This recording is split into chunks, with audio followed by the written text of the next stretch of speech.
think the most important thing is to able to explain your code during the interview process, and so this will show the interviewer that you know about what you're building or what you have learned.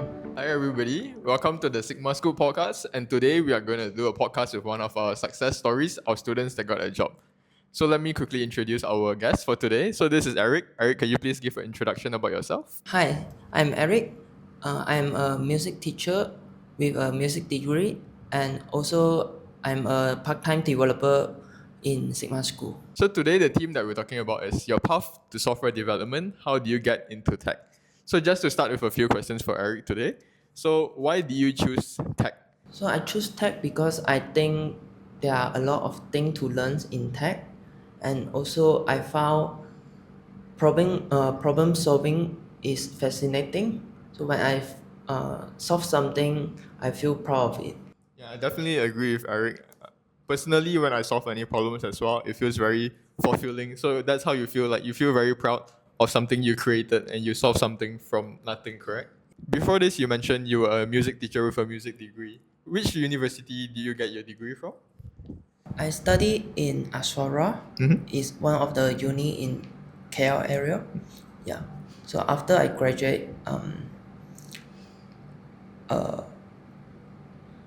I just want to learn something new. So that's going to go to the next question is why do you think anybody can do it as well? Since you managed to do it from a music degree. I think everyone can do it. Depends on the patient, how they like, or how much time they have to learn. Because we have to invest our time to learn something new. Because as a teacher, I have taught adult student as well, and they are working. I can feel that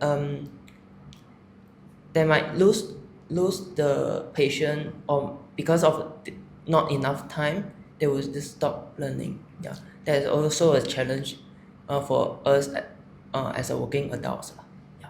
So it looks like your journey of teaching other adults or other students in music really did translate to your learning in tech, where as long as you put in the effort and time, anybody can do it. Is it the same for your music teachings as well?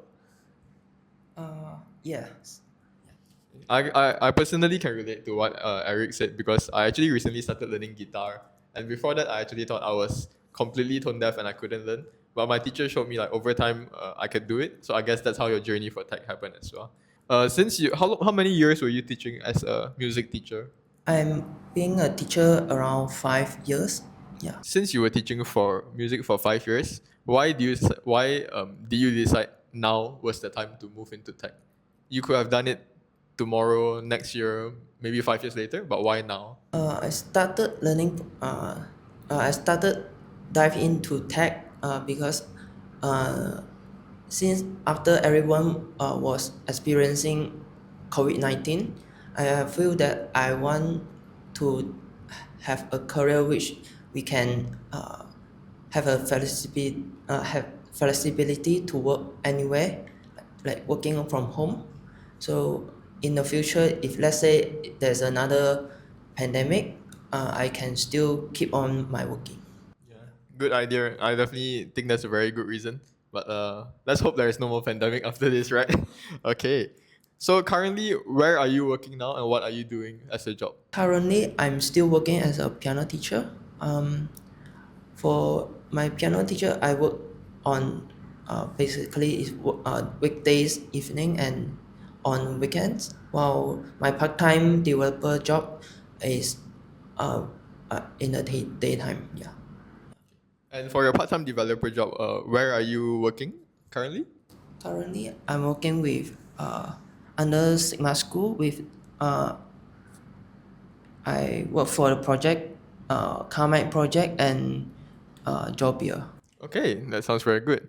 Then let's dive after the starting questions. Let's dive into the questions to explore more about your path to software development. So, can you share a bit how you got into programming? This happened when I was doing an assignment for my music degree, and since during that time it was COVID-19 lockdown, everything will carry online, and my group has an idea on creating a website for us to showcase our performance. Yeah, because that time we how we did our performance is we record it in the video and we just play it in our online class. So it's a bit uh, it's not smooth for us to do that. Yeah, so my group had an idea to create the website for us to upload the video. Yeah, and I was assigned to be a web designer to create that website. Yeah, so I explored on how to create the website and I found WordPress at first. Yeah, when I was using it, I saw some terms like HTML, CSS, or PHP. Yeah, so I felt very curious about them. Yeah, but because I lack of the knowledge of web development, I couldn't create that website. So, um, but still, it sparked my interest on in create in sorry. But still, it sparked my interest in programming, and I told myself I want to learn it after I graduate. Yeah. Okay. So basically, was this website creation, was it during your degree timing, or was it when you were already music working as a music teacher? No, it's it's still in my music degree. Yeah, there's an assignment about the one of the subject called intellectual property in music. Okay. Yeah, so it's like the copyright for our musical works, like including our composition, lyrics, or even the performance itself. Like because back then it was COVID-19, as I say. All our performance we have to upload, just play it online. So, yeah, my group had an idea to create a website so everybody can upload the video. So since you managed to eventually create, do you eventually manage to create the website now that you've graduated and you have experience coding and everything? Think if I have enough time, I would try to create a website. Okay, so like as of right now, after you finish your graduation and all, you're confident in your skills. Like given enough time, you should be able to create a website by yourself, correct? Yeah. Okay, that's very good. I'm very happy to hear that you can finally do what you want to do when you first initially started. So now that we came to that part, what were some of the biggest challenges you faced when you started learning programming? When I start learning programming, the biggest challenges is to understand every topic of web development from zero knowledge. Yeah. For example, when I start learning HTML, it I almost take 2 to 3 months to learn the syntax because I was confused on how to use it and when to use it since there are so many syntax, right? Yeah. So and then when I moved to CSS, there was a bit easier for me to learn because I can see what changes I make on the browser. Yeah, and I spent almost 1 month to learn it. But again, when I move on to JavaScript, is another new level of difficulties. Yeah. Um, so I also spent almost around 3 months to learn the basic. Yeah. Okay, that's very interesting. And how did these challenges that you had change over time? I'm sure it was very difficult in maybe your first month or second month, but did it get better as you progress? Like every 3 months, do you see an improvement in your own skills? Yes, of course. Yeah. So while I moving to the next topic, I'm also apply what I learned like, before. So I guess it's actually very similar to music. Like for example, if you already learn the chords for one, you can apply it and mix it with your other playing skills, right? So at the end of the day, it's a lot of problem solvings and everything is relatable to each another. Yes. Okay, that's amazing. Okay, now could you tell us about one coding challenge or project that you overcame that you are proud of? The one project I particular of is Carmine because it's significant for me because I had a opportunity to learn how to code better under my under the guidance of my mentors Danish and Kai. Yeah, that helped me a lot on improving my code quality and being a part of a real world project like Carmine is help it boosts my confidence in my coding skill. Okay. And was this like after you graduated, or was it while you were still studying that you came across this project? After I graduated. Currently, you're employed at Sigma School. Can you share a bit about how did you land your current job? So after I completed the course in Sigma School, Derek offered me an internship position, and he asked me to build a very simple app, like to-do app or Netflix clone. So I chose to build a Netflix clone that time. Okay, that's amazing. And from that interview process of you building the Netflix clone, can you share any key moments from the job search and interview process? The key is I think the most important thing is to able to explain your code during the interview process, and so this will show the interviewer that you know about what you're building or what you have learned. Yeah. Wow, that's really amazing advice. So since we're already giving advice, let's go to the next question, which is very related. So as somebody that became a software developer, what advice would you give them? Or maybe you can elaborate on the advice you gave. Why is it so important that you know this? So it's important because um, recent nowadays we have the ChatGPT, so I think many people rely on it too much because it's help us to solve the problem faster.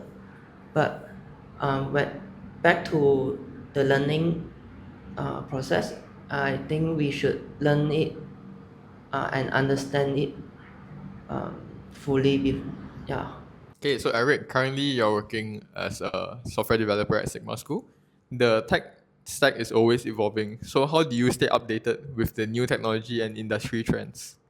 I stay updated for the new technologies by watching tutorials on YouTube, as I can learn faster when watch something instead of reading text.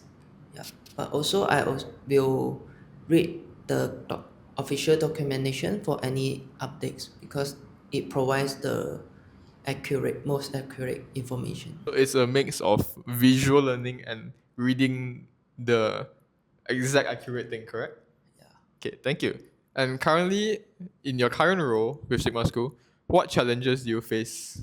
The challenge I face is to fix bugs in the code, and I often ask ChatGPT to provide a general suggestions if as it sometimes provide good solution as well.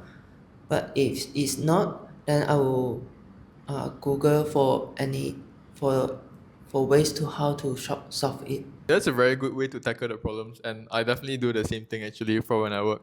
Okay, so for your career path, where do you see yourself moving towards in the next few years? I see myself as a full stack developer in a few years later, and I wanted to learn more about back-end development, especially so I can contribute more effectively in my project. So, are there any specific goals or milestones that you're aiming for in the near future? My goals, uh, apart from the tech, I aim to I I hope I can improve on my communication skill as well in terms of the tech. Yeah. So, now that you've been working in the tech field for a while, what's something about the future of software development and technology that excites you the most? The one thing that excites me the most is about the growth of AI, and it's amazing on how AI changed many things nowadays, and I hope that I will explore and implement it on in one of my projects. Wow, that's very amazing. I can't wait for you to get the project ready. I'm really looking forward to that. So it's been really an inspiring journey seeing how you became from a musician, having a music degree, and how having to create a website for your projects inspired you to start programming. And right now you're here as a programmer. And all the advice that you shared, the insights that you gave, and your stories, I really do hope that everybody watching this podcast will be inspired by you because it really did inspire me, and I did enjoy my time talking to you. So for the last part, do you have any closing remarks and farewell that you want to share with anybody? First, I would like to thank Sigma School because it provides a very good course structure and materials uh, during when I was learning. And also, I would like to thank Derek because he provide me a opportunity to land my first intern job in tech. Yeah, and lastly, I would thank you you to have a conversation like this. Yeah. Okay. Thank you so much, Eric, for this. And we have a present for Eric as a surprise. So here you go. This is the present. Can you just open this, please?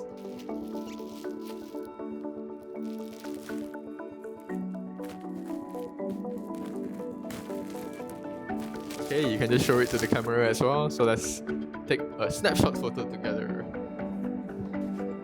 Okay. Okay, and that's it for the podcast. Thank you for coming in, and we'll hope to see you again soon. Thank you.